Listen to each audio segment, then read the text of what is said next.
So, welcome to DLNET's 2021 conference, Common Barriers, Creative Solutions. So let me share a little story to start us off. 8 years ago, I hadn't really thought about digital learning. I was studying for my Masters in Museum Studies at the University of Leicester, knowing only that I wanted to work in the sector, and I had a little bit of experience. I knew there was more to museums than being a curator, but I didn't know where I wanted to be. I thought about a career in teaching, so it's unsurprising that I was leaning towards education, but my first real digital learning encounter was during my dissertation. I was investigating how visitors interact, engage, and learn from handwritten sources within exhibitions when my tutor suggested that one of the 3 case studies should be digital. I'll be honest with you all, I think I just pulled a face.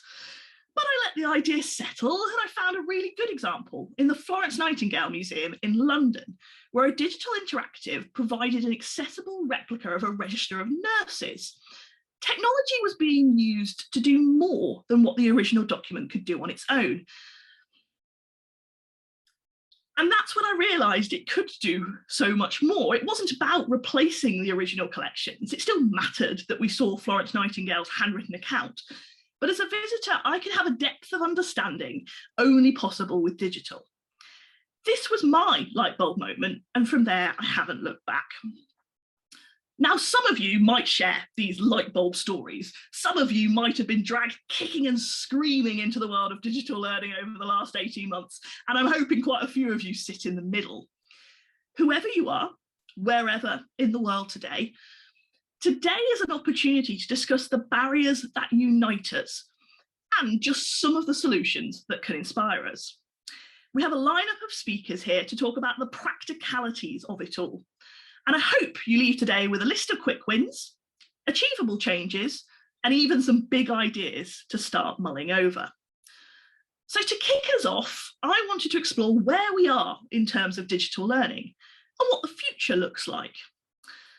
So this is hopefully not going to be one of those pandemic talks. We all know the type, hands up, I've definitely given a fair few in the last 18 months.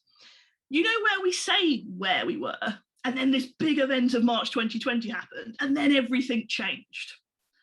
It's really tempting to think about the pandemic as a marker of time, discussing things as pre-pandemic, and if we think we're there now, post-pandemic. While for many organisations this was a time of significant leaps, we all know that March 2020 was not the start of digital learning. The fundamentals of learning using technology as a tool is something we've been doing as a wider sector and as a society for quite a while now. This is the time to assess the continuous growth of digital learning and to consider how it will thrive moving forwards. So let's think about digital learning in the heritage sector today in October 2021. I'm going to present 3 concepts that I believe are at the core of digital learning right now and when we look forward, based on the day job and what I can see from being part of DLNET. So let's see if you agree with me. They are time to embrace blended, confidence powers innovation, and we're more alike than we are different. So time to embrace blended. If pivot was the big word of 2020, then I think we could all agree that blended is the word dominating 2021. Now, blended can mean lots of different things in our sector. Sometimes it's a way of saying we'll have some on-site sessions and then we'll have some online sessions. For many, this idea relates to whether the doors are open or closed, and we're now grappling with if and how we should do both going forwards. But acknowledging that you are all here today at a digital learning conference, we aren't having the either or conversation. We're not having the should we conversation, but instead we are having that practical how conversation. And that's when there's a real ability to take blended a step further. Embracing blended for me is really about joining the dots between the heritage experiences and the realities of daily 21st century life. For lots of people, the idea that technology has to be actively brought into a situation or actively left out of a situation doesn't match the reality of how we experience life. We predominantly see this from our visitors who come to experience the heritage site in real life, but spend most of that time taking pictures, curating their own digital memories of that day based on their own interests. Further than that is countering the idea that there is a battle going on between the quote real on-site experience and the quote less real digital experience. I'm sorry guys, it's really not that exciting, and it's naive to say that one is better than the other. What matters more than anything is the content you're using to provide your audience with a learning experience. Once you have your content, you pick the best tool to deliver it. But maybe what's not said enough is that it's okay to use more than one tool. Why would we hinder ourselves by putting the tools into separate boxes and saying we can only take one, when on a daily basis we move naturally and combine in-person experiences and the use of technology? So at the Abbey, we recently ran a project with 10 to 11-year-olds where they were tasked with creating a 5-minute film about somebody memorialised. They acted as researchers, scriptwriters, prop makers, directors, film crew, actors, presenters, editors, and much more. Each of these tasks used different skills and different tools. The technology became just one of the things to master, along with teamwork, communication, and more. Digital was used when it was needed, as judged by the kids themselves, and often without really thinking about it. So for me, taking away these boxes and allowing technology to flow in and out of what you're doing as required is the logical next step. So, time to embrace blended. Secondly, I said confidence powers innovation. Now, some of you will be thinking to yourselves, no, Sian, innovation can only happen if there's time, money, and expertise. And of course, all of those things can make a difference. But we've just lived, and are still living, through a period where time was limited. We were asked to work harder on digital learning than we ever had before, often with colleagues on furlough or ourselves on flexi-furlough, while some of us were taking on extra caring responsibilities, wondering where we were going to go to buy pasta or flour or, dare I say, toilet roll, and what would happen if we were out a little bit too long on our daily walk. And everything needed to happen fast. We couldn't plan for this in any way. We had audiences at home like we were straight away who were ready to engage with content. And yet, innovation happened. Let's think about money. I can speak with confidence that digital budgets in the sector didn't suddenly rise because we needed to do everything online. My experience, it stopped completely. Overnight, I went from having a budget to try not to spend a penny. So when grappling with the need to move fast, we couldn't even chuck money at the problem to help share the load. And yet, innovation happened. I also mentioned expertise. Digital skills, which we'll talk more about later, they're often discussed as if one thing to fix as a sector, when actually digital skills means devising digital strategy, filming, editing, social media, writing for the web, content management systems, algorithms, coding, analytics, and 1,000 other things. I know I'm preaching to the choir here. And spoiler, no one person's going to be able to do all that on their own. To complicate things, expertise often requires the aforementioned time and money. And yet, innovation happened. So over 18 months, digital learning grew and thrived without those three components. And that's because digital learning was, and always has been, and always will be driven by people. The pandemic gifted us the chance to have a go, to do something different, to make mistakes, to be a bit rough around the edges, and to react in a more timely way than strategy often allows. That's all down to people, to you, to your colleagues who said we need to do something.